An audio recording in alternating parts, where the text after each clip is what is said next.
باسم الذات العلية مستدرا فيض البركات على ما أناله وأولاه،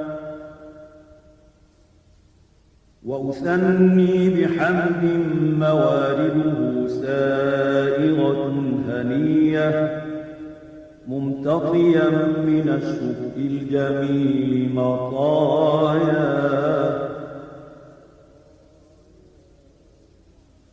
وأصلي وأسلم على النور الموصوف بالتقدم والأولية المنتقل في الغرر الكريمة والجبال، وأستمنح الله تعالى رضوانا يخص العطرة الطاهرة النبوية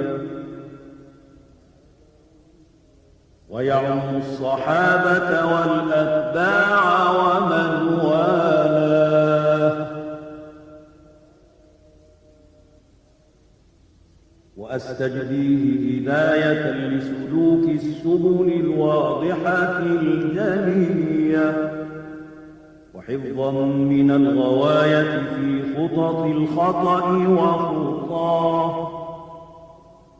وأنشر من قصة المولد النبوي برودا حسانا عبقريا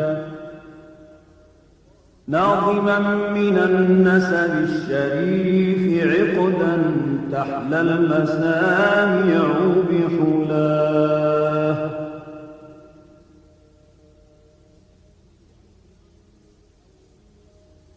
وأستعين بحول الله تعالى وقوته القوية فإنه لا حول ولا قوة إلا بالله.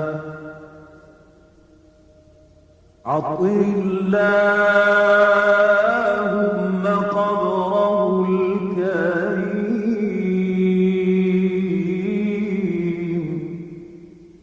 بعرف شهيم من صلاة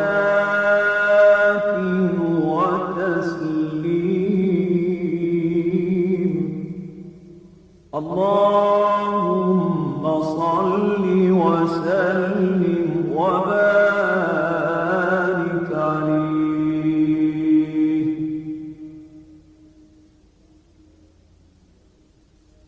وبعد فأقول هو سيدنا محمد بن عبد الله بن عبد المطلب واسمه شيبة الحمد، حمدت خصاله السنية ابن هاشم واسمه عمرو ابن عبد مناف واسمه المغيرة ابن قصي واسمه مجمع، سمي بقصي لتقاصيه في بلاد قضاعة القصية إلى أن أعاده الله تعالى إلى الحرم المحترم فحمى حماه. ابن كلاب واسمه حكيم ابن مرة بن كعب بن لؤي بن غالب بن فهر واسمه قريش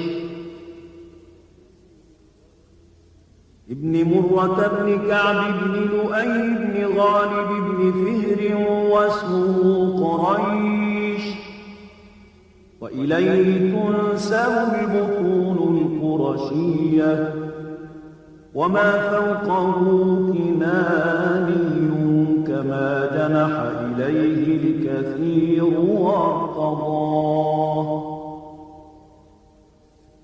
ابن مالك بن النضر بن كنانة بن خزيمة بن مدركة بن إلياس، وهو أول من أهدى المدن إلى الرحال الحرامية، وسمع في صلبه النبي صلى الله عليه وسلم ذكر الله تعالى ونباه.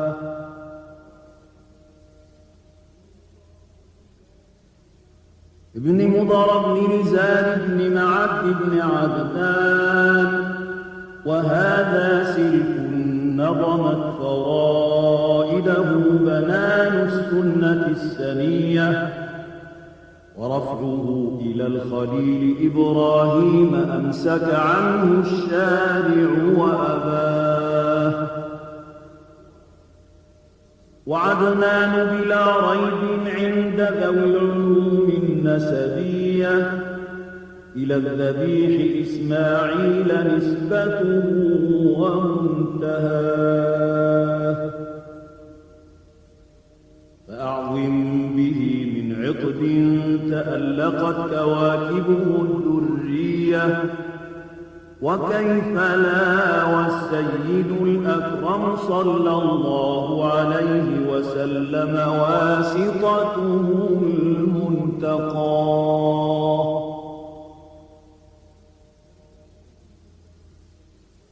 نسب تحسب العلا بحلاه، قلدتها نجومها الجوزاء،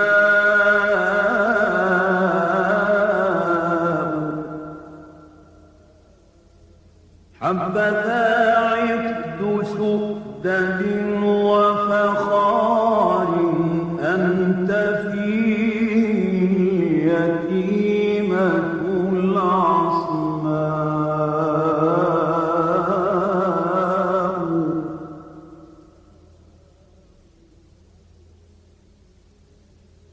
وأكرم به من نسب طهره الله تعالى من سفاح الجاهلية. أورد الزين العراقي وارده في مورد الهدي ورواه، حفظ الإله كرامة لمحمد آباءه الأمجاد صونا لاسمه، تركوا السفاح فلم يصبهم عاره من آدم إلى أبيه وأمه.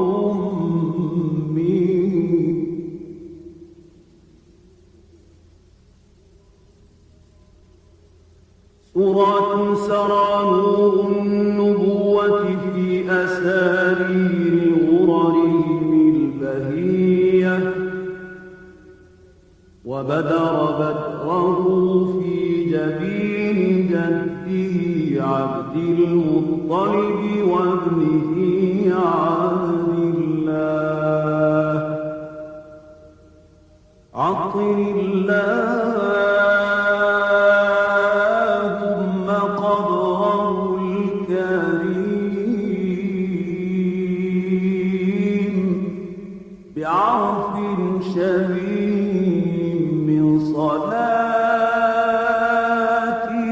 وتسليم.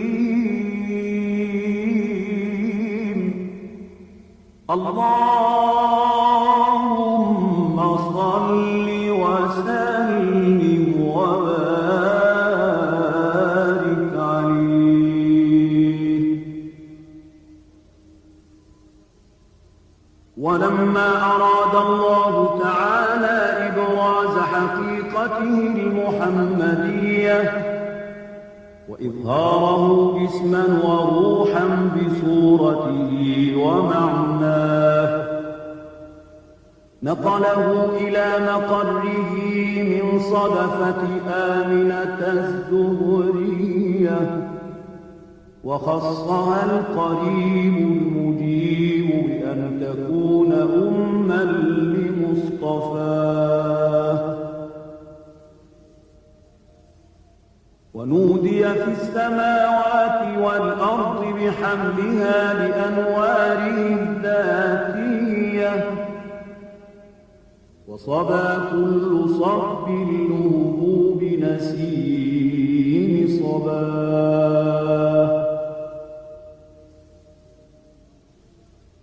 وكسيت الأرض بعد طول جدبها من النبات حللا سندسية وأينعت الثمار وأدنى الشجر بالجاني جناه ونطقت بحمله كل دابة لقريش بفصاح الألسن العربية وخرت الأسرة والأصنام على الوجوه والأفواه وتباشرت وحوش المشارق والمغارب ودواب والبحرية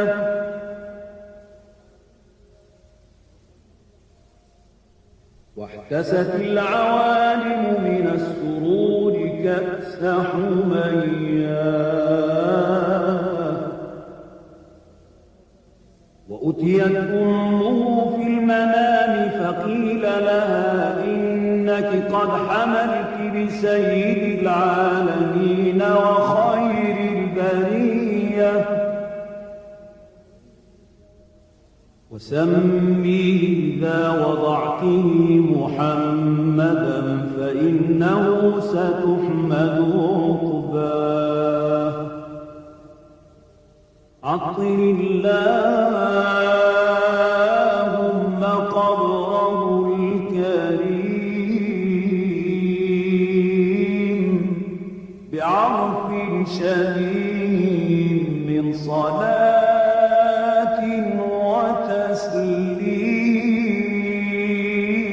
وتسليم اللهم صل وسلم وبارك عليه.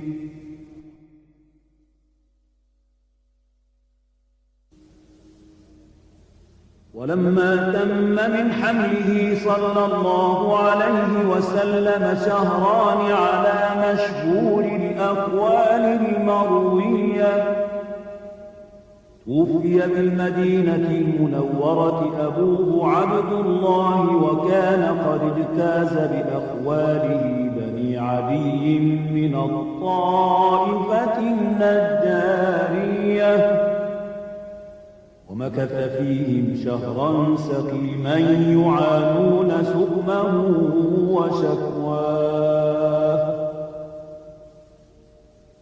ولما تم من حمله صلى الله عليه وسلم على الراجح 9 أشهر قمرية وآن للزمان أن تنجلي عنه صباه حضر أمه ليلة مولده الشريف آسية ومريم في نسوة من الحظيرة القدسية وأخذها المخاض فولدته صلى الله عليه وسلم صلى الله عليه وسلم صلى الله على محمد صلى الله عليه وسلم صلى الله على محمد صلى الله عليه وسلم صلى الله على محمد صلى الله عليه وسلم وكان الوقت وقت إجابة فمن كان له عند الله حاجة فليتوسل بنبيه ومصطفاه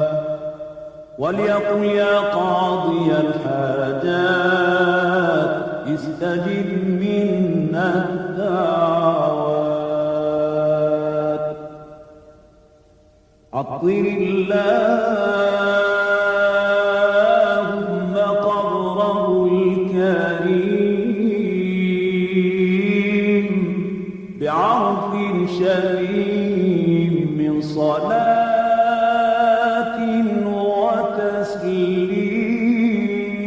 وتسليم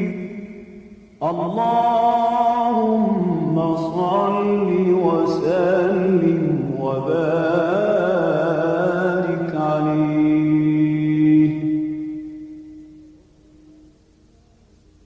ومحيا كالشمس منك مضيء أسفرت عنه ليلة غراء ليلة المولد الذي كان للدين سرور بيومه وازدهاء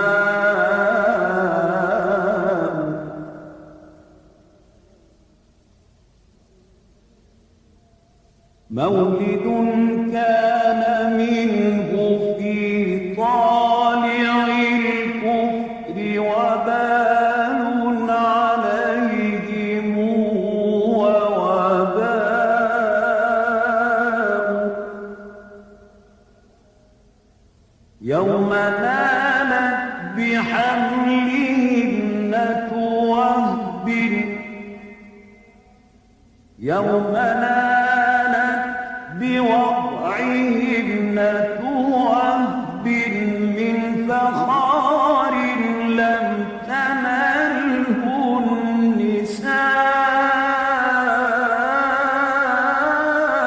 النساء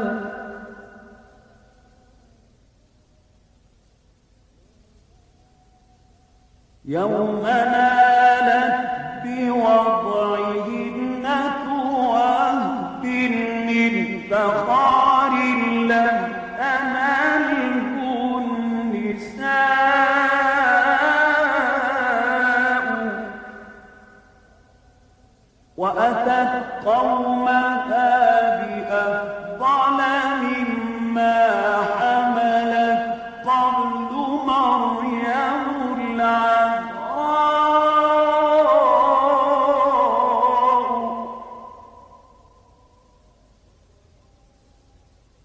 وتوالت بشرى الهواتف أن قد ولد المصطفى وحق الهداء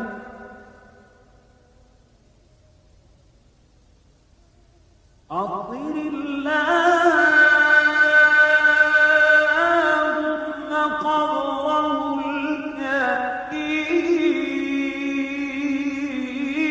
الكريم بعرف شهيم من صلاة وتسليم اللهم صل وسلم وبارك عليه وبرز صلى الله عليه وسلم واضعا يديه على الأرض رافعا رأسه إلى السماء العالية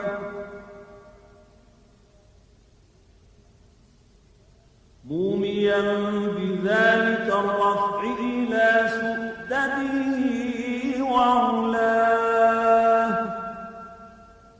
ومشيرا إلى رفعة قدره على سائر البرية وأنه الحبيب الذي حسن اطباعه وسجاياه ودعته أمه عبد المطلب وهو يطوف بها تلك البنية فأقبل مسرعا ونظر إليه وبلغ من السرور مناه وأدخله الكعبة الغراء وقام يدعو بخلوص النية ويشكر الله تعالى على ما من به عليه وأعطاه وولد صلى الله عليه وسلم نظيفا مختونا مقطوع السرة بيد القدرة الإلهية طيبا دهينا مكحولة بكحل العناية عيناه. وقيل ختنه جده بعد 7 ليال سوية، وأولم وأطعم وسماه محمدا وأكرم مثواه. عطر اللهم قبره الكريم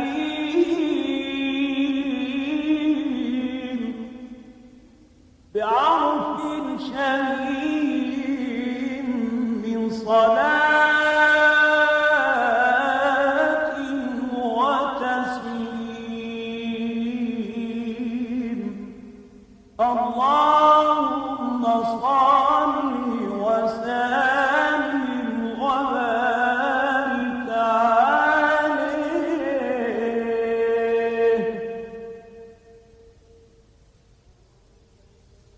وظهر عند ولادته خوارق وغرائب غيبية إرهاصا لنبوته وإعلاما بأنه مختار الله تعالى ومجتباه.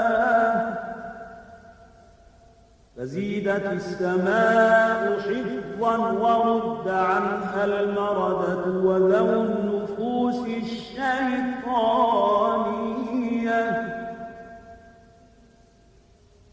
ورجمت هجوم النيرات كل رجيم في حال مرقاه. وتدلت إليه صلى الله عليه وسلم الأنجم الزهرية واستنارت بنورها وهاد الحرم ورباه قيصرية، فرآها من بطاح مكة داره ومولاه.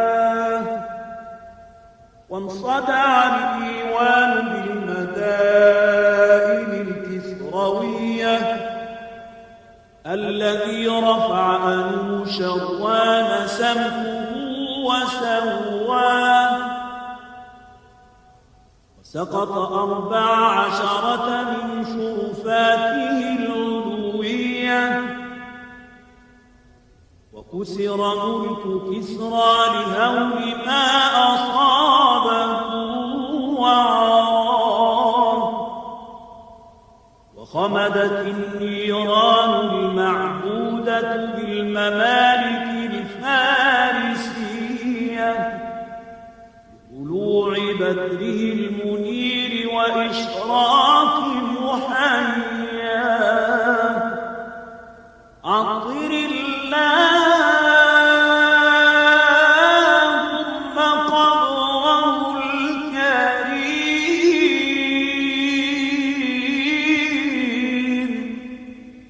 بعرف شهيم من صلاة وتسليم.